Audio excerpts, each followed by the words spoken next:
Hello everyone, welcome to Longze Machinery. Today I'm in my customer's factory plant who is making the complete wood pallet.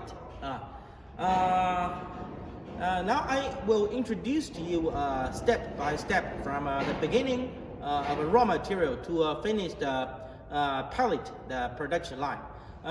Please follow my step and I will show you in details.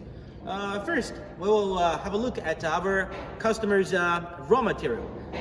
As you can see that my customer has many kinds of raw material like wood waste,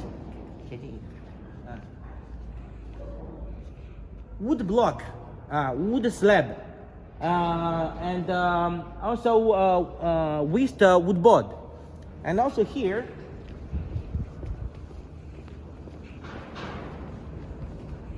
the waste wood pallet, waste furniture, waste furniture board, waste check desk and chairs. With these raw materials for the factory, you should have an wheel loader. You should have a wheel loader to loading all these raw materials to a machine. And